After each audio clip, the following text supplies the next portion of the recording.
প্রাণ প্রতিষ্ঠাতা অধ্যক্ষ আল্লামা সৈয়দ নূর মুনওয়ার রহমতুল্লাহ আলাইহির শাহজাদা হযরত মাওলানা জুন্নুরাইন মাদ্দাজিলুল আলী।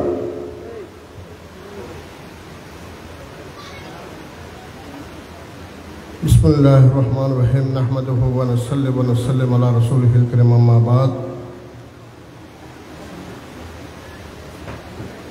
अल्लज़ीना ऊतुल इल्म दरजात सदक़ल्लाहुल मौलाना अज़ीम व सदक़ रसूलुहुन नबीयुल हबीबुल करीम। इन्नल्लाहा व मलाइकतहु युसल्लूना अलन नबी या अय्युहल्लज़ीना आमनू सल्लु अलैहि व सल्लिमू तस्लीमा। सल्लल्लाहु अला सय्यदना मुहम्मद व आलिहि व अस्हाबिहि व सल्लम। अम्मा बाद।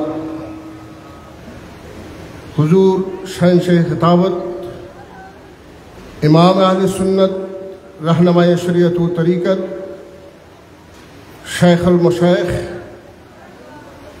उस्तादुल उलमा हुजूर अल्लामा नूर इस्लाम हाशमी रहमतुल्लाह अलैह चतुर्थतम वार्षिक उरुस शरीफेर आजकेर এই জলসার সম্মানিত সভাপতি হুজুরের সাহেবজাদাগণ, মঞ্চ উপবিষ্ট উলামায়ে কিরাম, সামেঈন, মাইকের আওয়াজে যতটুকু পৌঁছছে এবং মিডিয়ার মাধ্যমে যারা দেখতেছেন সকলের প্রতি আমার সালাম। আসসালামু আলাইকুম ওয়া রাহমাতুল্লাহি ওয়া বারাকাতুহু। এখানে কেউ বলার জন্য এসেছে আমার মনে হয় না, আর আপনারা শুনেছেন আমার মনে হয় এই একই কথা সকলে বলতে বাধ্য হবে যে ইমাম হাশিমির আলোচনা, এলমি আলোচনা, তাকরিরাতের আলোচনা, সুন্নিয়তের ময়দানের আলোচনা, ছাত্র ওস্তাদ ছাত্রের আলোচনা, বহসের আলোচনা, মুরিদানের আলোচনা, অন্ধকলবকে রু দেওয়ার আলোচনা, পথহারা মানুষকে সঠিক পথ দেখানোর আলোচনা, রাজনৈতিক আলোচনা, সামাজিক আলোচনা। এমন একটি ব্যক্তি ছিলেন যে ব্যক্তির মাধ্যমে রসুল পাক সাল্লাল্লাহু আলাইহি ওয়াসাল্লামের জীবন আলোচনা, রসুল পাক সাল্লাল্লাহু আলাইহি ওয়াসাল্লাম আল্লাহর দ্বীনকে প্রচার করার জন্য যত বিষয়বস্তু নিয়ে এই মানব জাতিকে দিয়েছিলেন, ওই সব বিষয় নিয়ে কাজ করেছেন আমাদের ইমাম আহলে সুন্নাত আল্লামা হাশিমি রহমতুল্লাহ আলাইহি। আমি আয়াত শরীফ যেটা পড়েছি সেটার মধ্যে আল্লাহ পাক বলতেছেন যে যাদেরকে কোরআন এবং হাদিসের এলম দেওয়া হয়েছে তাদেরকে সম্মানিত করা হয়েছে দুনিয়া এবং আখিরাতের মধ্যে। সুবহানাল্লাহ। যাদেরকে আল্লাহ পাক জল্লে শানহু স্পেশালভাবে সম্মানিত করা হয়েছে তাদের জন্য আমরা আপনারা কেউ সম্মান করার জন্য আর অপেক্ষা রাখে না। ওদেরকে তো আল্লাহর পক্ষ দেখে আল্লাহ এমন এমন ফেরেশতা, অহরহ ফেরেশতা, সকাল সন্ধ্যা ডিউটি দিয়ে নতুন নতুন ফেরেশতা তৈরি করে করে ইমাম আহলে সুন্নতের গুণগান গাওয়ার জন্য কিয়ামতের সকাল পর্যন্ত ডিউটি করার জন্য ফেরেশতা নাযিল করতেছে। সুবহানাল্লাহ।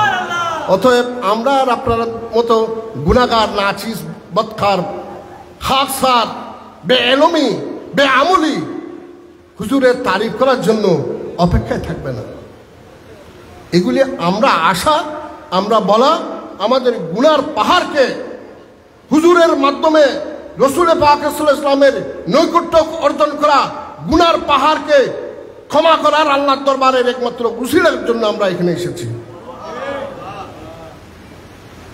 আজ দুঃখের সঙ্গে বলছি একটা জিনিস, শুরু আমি সংক্ষেপে কথা আপনাদেরকে দুইটি কথা বলে আমি শেষ করব। যেই আয়াতটি পড়েছি সেখানে এলমের কথা বলেছেন। এলমের দ্বীন যেটা, সেটা রসুল পাক সাল্লাল্লাহু আলাইহি ওয়াসাল্লাম থেকে আসছে, যার কারণে হুজুরেরা নায়েব রসুল হিসাবে আমাদের কাছে প্রেরিত হয়েছে। সব এলম এলম না। আর আপনি যদি সঠিক পীরের দরবার, আহলে সুন্নাত ওয়াল জামাতের সঠিক আকীদার দরবারের সঙ্গে যদি আপনার সম্পর্ক না থাকে, এইরকম মহান জাত আকদসদের মাজারে এসে যদি আপনি জিয়ারত করে আপনার কলবকে পরিশুদ্ধ না করেন, তাহলে দেখবেন আপনি কোরআন পড়তেছেন, হাদিস পড়তেছেন, বালাগাত পড়তেছেন, ফাসাহাত পড়তেছেন, নহু সরফ পড়তেছেন, গ্রামার পড়তেছেন, ভাষাবিদ হয়েছেন, কিন্তু আপনার এলম শয়তানের এলমের কারণে আপনি নবীকে 40 বছর আগের নবী নয়, 40 বছরের পরের নবী, এই সমস্ত ভুলভাল কথা, এই সমস্ত পথভ্রষ্ট কথা আপনার জবান দিয়ে বের হবে, কারণ আপনার এলম তো মদিনাওয়ালার এলম নয়। সেজন্য সঠিক এলমের নায়েবে রসুল যারা, তাদের সোহবতে আসতে হবে, তাদের দরবারে আসতে হবে, তাদের রুহানি ফয়জাতের সঙ্গে, তাদের দরবারের সঙ্গে আপনার কালেক্টিভ থাকলে আপনার জীবন পরিচালিত হবে। ইহদিনাস সিরাতাল মুস্তাকিমের আপনার জীবন পরিচালিত হবে। আপনি মৃত্যুর আগ পর্যন্ত কলমা নসিব হয়ে আপনি মৃত্যুবরণ করতে পারবেন। আলহামদুলিল্লাহ। আল্লাহ পাক জাল্লা শানুহু আমাদেরকে সঠিক ঈমান, আহলে সুন্নাত ওয়াল জামাতের আকীদা বিশ্বাসী পীর মশায়েখদের সোহবতে থেকে জীবন পরিচালিত করার আল্লাহ তৌফিক দান করুক। সবাই বলুন আমিন। এবং আমার আগের পূর্ববর্তী আমার হুজুর উনি বলেছেন, প্রিন্সিপাল সাহেব বলেছেন, এই দরবারের সঙ্গে সম্পর্ক রাখবেন। যারা এই চট্টগ্রাম বাংলাদেশের, বিশেষ করে যেই ভূমণ্ডল বাংলাদেশের যারা সুন্নি দাবিদার, ওই সুন্নি ব্যক্তিরা বছরে একবার এসে যদি ইমাম আহলে সুন্নতের এই মাজারে পাকে যদি জিয়ারতে শরীক না হয়, তার সুন্নিয়ত দাবি করার মতো তার জবানের সঙ্গে কলবের সঙ্গে মিল থাকবে না। যার জীবনের কোরবানির বিনিময়ে আপনি সুন্নিয়ত পেয়েছেন। অতএব আমি সকলের প্রতি অনুরোধ করব, এখানে ইমাম আহলে সুন্নতের দরবার, এইটা সকল সুন্নিদের দরবার। আর একটি কথা বলতেছি, আমার হুজুর বলেছেন, আমি আমার এক আত্মীয় চকবাজার চকবি মার্কেটের মধ্যে ওনার দোকান ছিল, ওনার নাম রফিক, দরবার শরীফ ওনার বাড়ি। আমি যখন ওনার দোকানে যাই, তখন আমি যেহেতু হুজুরের ছেলে, উনি আমাকে সম্মান করে বসাইয়ে, ওনাদের এই কমিটির সভাপতি যিনি, ওনার বাড়ি হচ্ছে রাঙ্গুনিয়া, উনি হচ্ছে টাকসা রহমতুল্লাহ মাজারের পূর্ব পাশে ওনার বাসা। উনি করতেন জামাত ইসলাম, উনি তাফসীরুল কোরআন মাহফিলের সেক্রেটারি ছিলেন। ওনাকে পরিচয় করাই দিলেন আমার সঙ্গে, যে এটা অমুকের ছেলে। এই তখন আমি আলোচনা সাপেক্ষে আমার আব্বা হুজুরের ছাত্র, সে পরিচয় দিতে গিয়ে তখন উনি আমাকে একটা কথা বললেন, যে আমি জামাত ইসলাম করি, ছোটবেলা থেকে আমি অনেক দিন আমার জামাত ইসলামের যে সমস্ত কর্মীরা বা আমাদের মুরব্বী যারা, তাদের থেকে শুনতে শুনতে হাসি মিনিমিকে আমি বকাবকি বা বিভিন্ন ধরনের কথা বলেছি। হঠাৎ একদিন টাকসা রহমতুল্লাহ মাজারের ওখানে মাজার কর্তৃপক্ষ ঈদ মিলাদুন্নবী করতেছেন, একটা মাহফিল দিয়েছেন। মাহফিলের মধ্যে সবাইকে দাওয়াত দিয়েছে, আমাকেও দাওয়াত দিয়েছে। তো আমি এখানে যেহেতু আমি ইসলাম সংগঠনের সঙ্গে সম্পর্কিত, তো আমি এখানে না গেলে কেমন হয়, যদিও আমি এটাকে খারাপ চোখে দেখি হাশিমি সাহেব হুজুরকে। তারপরে উনি বললেন যে না গেলেও কেমনে হয়, আমার তো কর্তব্যের হাতিরে বা লোক দেখানোর জন্য আমি গিয়ে হুজুর যখন হাশিমি সাহেব হুজুর যখন উনি তকরির শুরু করলেন, তখন রাত 11টা। আমি প্যান্ডেলের মাঝামাঝি জায়গায় গিয়ে বসলাম। ওই ব্যক্তি বলতেছেন জামাত ইসলামের ওই লোকটা। আমি মাঝামাঝি জায়গায় গিয়ে বসলাম, আমার পিছনে খালি, সামনে কিছু মানুষ। হুজুর যখন 11টায় তকরির করলেন, আমি ঘড়ি দেখে বসলাম। হুজুর নবীন শব্দ দিয়ে হুজুর তকরির শুরু করেছেন। নবীন দুই পেশের মাঝখানের তকরির করতেছে করতেছে করতেছে করতেছে এইভাবে আলোচনার যখন এক পর্যায়ে হুজুর বললেন, অনেক গভীর রাত হয়ে গিয়েছে, তাহাজ্জুদ পড়তে হবে, সকালে ফজরের নামাজ পড়তে হবে।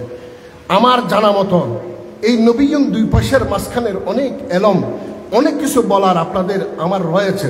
যদি কোনো সময় সুযোগ হয়, আমি আবার আসলে সেই কথাগুলি বলবো। আর আমি নূর ইসলাম হাশিমি না জানা অনেক লেখনী কিতাব, এলম আরো বহু রয়ে গেছে, এবং যারা লিখে গিয়েছেন তারাও স্বীকার করেছেন নবীগণের দুই পেশের এলম আমরা শেষ করতে পারি নাই, আল্লাহ এবং আল্লাহ রসুল জাননেওয়ালা। তখন আমি হঠাৎ করে ওই বুকটি বলল যে আমি ঘুরে দেখলাম 3.5 ঘন্টা তকরির হয়েছে। 3.5 ঘন্টা তকরির করেছেন এই বৃদ্ধ লোক, টকটকে আওয়াজ, যেন একজন 18 বছরের বয়সের লোক কথা বলতেছে। যখন কোরআন এবং হাদিসের দরস দিচ্ছে মনে হচ্ছে আমি ওহী নাযিল হচ্ছে, ওই বাতের লোকটি বলতেছেন। এবং সেদিন আমি তাহাজ্জুদ পড়ে তওবা করেছি যে জীবনে কোনোদিন আর হাশিমি নেইমিকে আমি গালি দিব না। আমি পথভ্রষ্ট ছিলাম, আমাকে হেদায়েত দান করো আল্লাহ, আমি কি করলাম, আমি কি করলাম, আমি কি করলাম। তো আমরা জানি না, আমার সঙ্গে সামনাসামনি সাক্ষাৎ হয়েছে বিধায় আমি জানতে পেরেছি এইরকম কত কত পথভ্রষ্ট লোকদেরকে সঠিক পথ দেখিয়েছেন ইমাম আহলে সুন্নাত। আলোচনার মাধ্যমে, ফয়েজের মাধ্যমে, নেগাইক্রমের মাধ্যমে। আর আমরা যারা কলবে গুনাহ করতে করতে অন্ধকার হয়ে গেছে আমাদের কলব, এবং আমার আব্বাদের যাদেরকে আলেম বানিয়েছে তারা এখনো, আমার আব্বার একটা কল আছে যে আমি কবরে বসে তোমরা কি করতেছো আমি দেখে থাকবো, পার্থক্য হবে তোমরা আমাকে দেখবে না, আমি তোমাদেরকে দেখব। তো যার ছাত্রের এই মকাম হতে পারে সেই উস্তাদের মকাম কোথায় আপনারা চিন্তা করেন। এগুলো আমাদের আকলের মধ্যে আসবে না, কারণ আমাদের আকল কম, জ্ঞান কম, বুদ্ধি কম, এলম কম। অতএব কম লোকেরাই বেশি কথা বলাটা বোকামির পরিচয়। আমি এখানে কোনো তেমন আলোচনা করতেছি না, যেহেতু আমার এলমও নাই, আমার নামে আগেও বলছি। হুজুরের দরবারে আসি হুজুরের ফয়েজের জন্য। আমি একদিন এদিকে একটা কাজে গিয়েছিলাম, আমি রাত্রে গিয়ে ঘুমের মধ্যে দেখতেছি হুজুর বললো যে তুমি আমাকে কথা না বলে, আমার সঙ্গে কথা না বলে এখানে চলে গিয়েছো। আমি তারপরের দিন এসে আমি জিয়ারত করেছি। হুজুর এখনো জিন্দা এখানে, আমরা কে কে এসেছি হুজুর ওখান থেকে দেখতেছি। আল্লাহ পাক জল্লে শানু হুজুরের উসিলায় আমাদের জীবনের গুনাহ মাফ করুক। আমাদের সুন্নিয়তের যেই পরিশ্রম করে হুজুর এই বাগান সাজিয়েছে বাংলাদেশের, আল্লাহ পাক আহলে সুন্নাত ওয়াল জামাতের সকলকে এক সীমানায় এসে হুজুরের নির্দেশনা মোতাবেক, হুজুরের দেখানো পদ মোতাবেক আমরা চলার তৌফিক দান করুক। সবাই বলুন আমিন। আসসালামু আলাইকুম।